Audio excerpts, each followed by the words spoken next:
नमस्कार जय जगन्नाथ सांग मैंने तो आज ब्लॉग टी आपण मैंने थंबनेल देखिना जान साथिबे तो नड़िया क्षीर केमती आमे तेल बाहर करवा तो चलतु वीडियो बनी रुहतु वीडियो एंड जाए देखले ही आप बुझीपारे तो केमती कौन तेल बाहर करा नेचुरल टाइप पूरा घर उपचार रे तो चलतु वीडियो बनी रुहतु आ वीडियो भल लगे निहाती भाव में गोटे गोटे लाइक करनी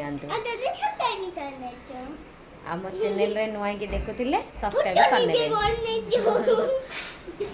से पाउडर जाके लेसी केमती होची तो हौ चलते वीडियो बनी रुहतु। गुड मॉर्निंग सांग माने ये देखो आमर भात हो गलानी ये डाली हो गलानी आमर गुहार बनैबा ये क्षीर अच्छी जीवा आमर तानवी माँ को देवा तानवी माँ तार चलैची कारोबार आवा आज नड़ियारू आमर नड़िया तेल बाहर करवा तो ये देखो मो ग्राइंडर जार दे सारा नड़िया गुड़ा को एमती काटिकिना से किसी अल्प गरम पानी देवा जद्वारा कि जल्दी से आमर क्षीर बाहर जीव नड़ियारू से क्षीरटारू आमे पुणी तेल बाहर करवा तो मु गरम पानी अल्प किसी देदेली एबे जीवा भल भाव से ग्राइंडर कर आसे तो ये देखो आमर एबे नड़िया मु ग्राइंडर करके नहीं पड़ी आसला ये गोटे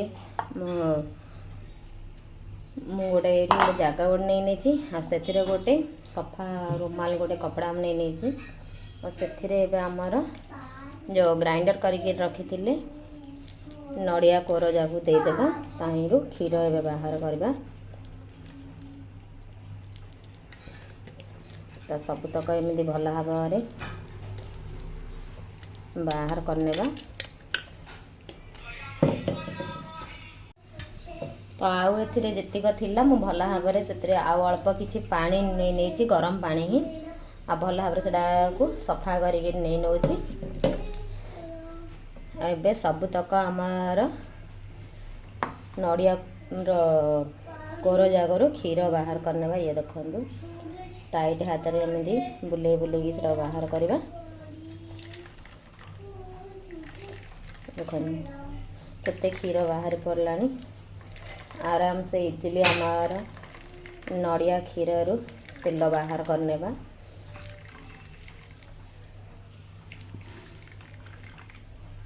एमती टाइट हाथ में चिपुड़ नवा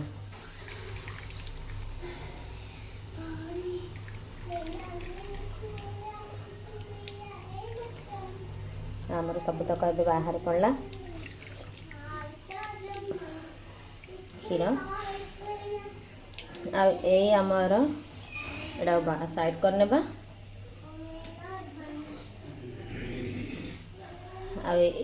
जाक भी नड़िया कोर जाक भी आपण मैंने चाहिए भाजिकी चीनी सहित आराम से खाई पारे न फोपाड़ी देखो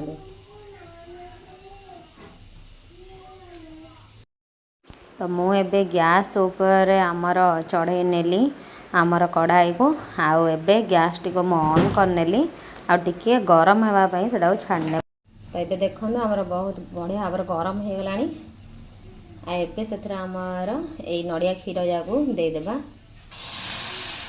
आस्ते आस्ते किना सबुतक देदेबा आके हाई फ्लेम रे छाड़ने गोटे साइड फुटवा मिलिक छाड़ने फुटाणी गोटे फुटाणी आसा पर स्लो करवा पुणी तो ये देखो सामने से फुटवा स्टार्ट कला तो ताकू आम एमती चलेबा एमती पूरा तार तेल बाहर पर्यंत एमती मझे मझे आम डंकी मध्यम चलाऊा न घाटिले ना सी लगिज तल आड़ू तो एमती एमती आम चलाऊा तो ये गैस फ्लेम को टे स्लो करने आउ ताकू फुटवा बोलिकी छाड़ा जो पर्यंत कि तेल बाहर स्टार्ट होनी से पर्यंत आम घाटुवा आउ एमती फुटाउवा तो ये देखो मैंने तार तेल बाहर स्टार्ट है केते बढ़िया स्मेल होती आपण मैंने थरे ट्राई करूँ देखो केते बढ़िया तार स्मेल हो ये ओरिजिनल आमर नड़िया तेल आम दुकान रू जो किणिकी आनी ताहिरे बेजाल रही था। तो ये देखो सामने तार तेल बाहर स्टार्ट है। आउ एबे सबुतक ଆଉ ସେ ତ ମାନେ କେମିକାଲ ବି ତାହିଁରେ ମିଶି ଥାଉଛି। ଆମେ ଘରେ କାହିଁକି ଏମିତି ପ୍ରସ୍ତୁତି ନ କରିବା। ଏ ତେଲର ଫାଇଦା ତ କହିଲେ ନ ସରେ। ନ୍ୟୁବର୍ନ ବେବି ମାନେ ବି ଆକୁ ୟୁଜ୍ କରିବେ ତ ସ୍କିନ୍ ପୁରା ମାନେ ସାଇନିଂ ରହିବ ଆଉ ଛୋଟ ପିଲାମାନେ ଷ୍ଟ୍ରଙ୍ଗ ରହିବେ। ଆଉ ଇଏ ବଡ଼ ଲୋକ ଏବେ ଶୀତ ଦିନ ଆସିଲାଣି ତ ଆପଣମାନେ ବନେଇକିରି ଷ୍ଟୋର୍ କରି ରଖନ୍ତୁ। ଆକୁ ଫେସ୍ରେ ବି ଲଗେଇଲେ ଫେସ୍ ଗ୍ଲୋ ଆସିବ। ଆଉ ଯେଉଁ ଫାଟୁଛି ମାନେ ଶୀତ ଦିନେ ସ୍କିନ୍ ସେଇଟା ବି ରହିବନି। ଆକୁ ଘା ଗଉଡ଼ରେ ବି ଲଗେଇଲେ ଜଲ୍ଦି ଘା ଗୋଡ଼ ବି ଶୁଖିଯିବ। ତ ଇଏ କେତେ ପ୍ରକାର ଫାଇଦାର ଅଛି। ତ ଆଉ ହେୟାରରେ ଲଗାଇଲେ ହେୟାର ବି କଳା ହେବ ଆଉ ସେ ଷ୍ଟ୍ରଙ୍ଗ ରହିବ। ତ ଆପଣମାନେ ନିଶ୍ଚୟ ଟ୍ରାଏ କରନ୍ତୁ, ଇଜିଲି ବନିଯିବ। ଦେଖନ୍ତୁ ତେଲ ବାହାରିବା ଷ୍ଟାର୍ଟ ହେଇଗଲାଣି ଏ ସାଇଡ଼୍ ଗୁଡ଼ାକ। ତ ଆଉ କିଛି ସମୟ ପରେ ତେଲ ବି ବାହାରିଯିବ। ମୋତେ ପ୍ରାୟ ସମଥିଙ୍ଗ 15-20 ମିନିଟ୍ ଲାଗିଲା ଇଏ ହାଇ ଫ୍ଲେମ୍ରେ। ଆଉ ଏବେ ମୁଁ ଗ୍ୟାସ୍ର ଫ୍ଲେମ୍କୁ ଟିକେ ସ୍ଲୋ କରିନେଇଛି କାହିଁକିନା ଜଳିଯିବ। ତେଲ ବାହାରିବା ଷ୍ଟାର୍ଟ ହେଇଗଲାଣି ତ ତେଣୁକରି ତ ଆର ଏତେ ଗୁଡ଼ାଏ ଯଦି ବେନିଫିଟ୍ ଅଛି ତ ଆପଣମାନେ କାହିଁକି ଆମମାନେ ଦୋକାନରୁ ଆଣିବା। ତ ନିଜେ ଏମିତି ଗୋଟେ ନଡ଼ିଆ ଆଣିକିରି ବନେଇଦେଲେ ସେ ବହୁତ ବଢ଼ିଆ ଭାବରେ ତେଲ ବି ବାହାରୁଛି। ମୋର ଗୋଟେ ନଡ଼ିଆରୁ ଏତିକି ତେଲ ବାହାରିବା ଷ୍ଟାର୍ଟ ହେଲାଣି।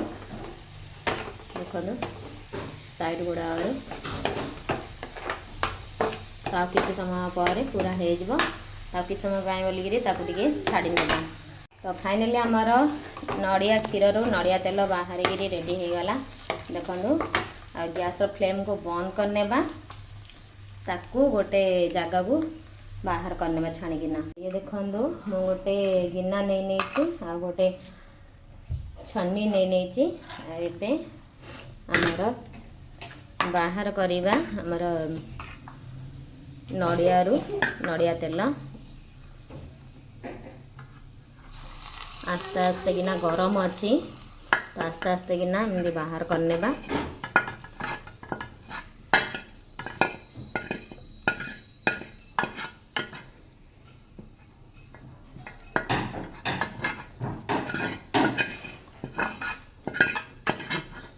ତ ଏମିତି ସବୁ ଯାକ ବାହାର କରିନେବା।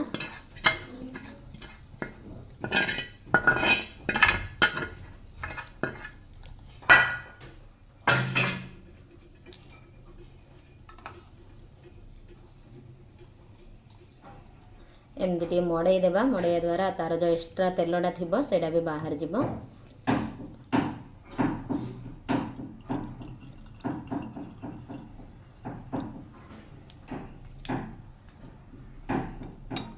ये देखते साने आमर प्योर नड़िया तेल बाहर की रेडी हो गला। मु भी फर्स्ट टाइम बनई आमर सासुमा बनाऊे गाँव में देखी तो मुझे बनई नी तो फर्स्ट टाइम बनई। गोटे नड़िया प्राय एति तेल बाहर तो केमती कौन लगे आपण मानक वीडियो जदि भल लगी मोर रेसिपीटी तो आपण मैंने निश्चय भाव में लाइक करने।